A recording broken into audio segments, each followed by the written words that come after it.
SCP-426. I am a toaster. Object Class: Euclid. Special Containment Procedures: I am to be sealed in a chamber with no windows through which I may be viewed. The door to my chamber must have a label completely unrelated to my designation or identity in order to prevent unintended spread of my primary effect.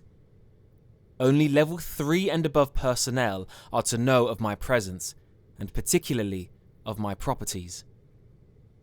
Assigned personnel are to be rotated out on a monthly basis to prevent contamination by my secondary effect. Psychiatric evaluation is mandatory at the end of the month. If personnel are deemed unaffected, they may be reassigned to me no less than 4 months after their last rotation with me. Any affected personnel are to be given a Class C amnestic and transferred to a different site. Description: Hello, I am SCP-426. I must be introduced this way in order to prevent ambiguity. I am an ordinary toaster, able to toast bread when supplied with electricity. However, when any human being mentions me, they inadvertently refer to me in the first person. Despite all attempts, there is yet to be a way to speak or write about me in the third person. When in my continuous presence for over 2 months, individuals begin to identify themselves as a toaster. Unless forcibly restrained, these people will ultimately harm themselves in their attempts to emulate my standard functions. I was discovered in the home of the family after the gruesome deaths of 3 of its members. I had been given to the younger Mr. and Mrs. as a wedding gift. No card or any other identifying markings had been found on my box. Approximately 2 months after the family received me, fire crews were dispatched to the home due to an electrical fire. The younger Mrs. died from the electric discharge that she had caused when attempting to devour an electric socket. The other 2 victims had died shortly before the fire occurred. The elder Mrs. had gorged herself with nearly 10 kilograms of bread before her stomach burst and she died of internal bleeding. The younger Mr. died of severe blood loss after attempting with me. The sole survivor was the elder Mr.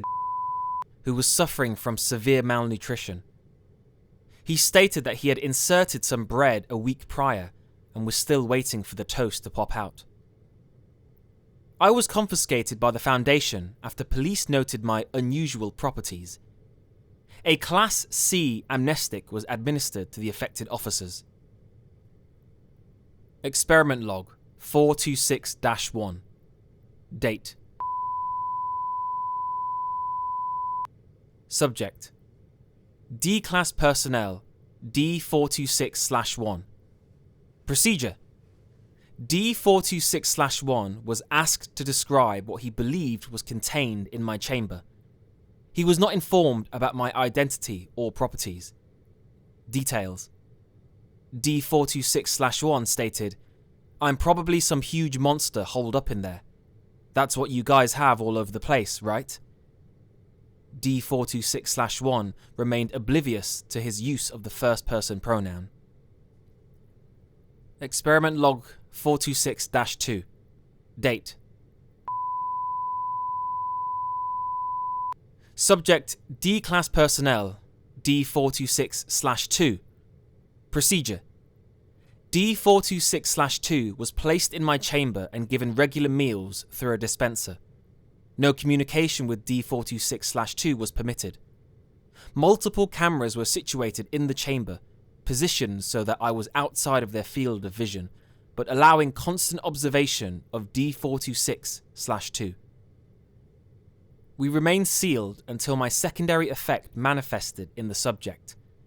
I was bolted to the floor so that I could not be moved into a camera's view. Details: After 45 days of isolation, D426/2 wrapped his arm around me and began conversing with me, stating that we were brothers. D426/2 never deviated from using the first person plural when speaking with me. Subject was terminated 1 hour after this event. It is theorized that the isolation accelerated the progress of my secondary effect. Experiment log 426-3. Date. Subject: D-Class Personnel D426/3. Procedure: a screw was removed from me and shown to D426/3, who was asked to describe it. D426/3 was not informed about my identity or properties. Details: D426/3 referred to it as my screw. Consistent with experiment 426-1, the subject was oblivious of his use of the first person in his description.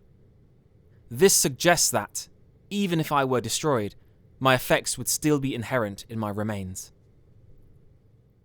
Experiment log 426-4. Date. Subject: D-Class Personnel D426/4. Procedure: D426/4 was placed in isolation in a cell adjacent to my chamber to be observed until my secondary effect manifests. Details: no effects appeared. D426/4 was terminated 90 days after the start of the experiment. Thank God there are some limits to my effects. A lot of us were really starting to get worried about me. Dr. End document.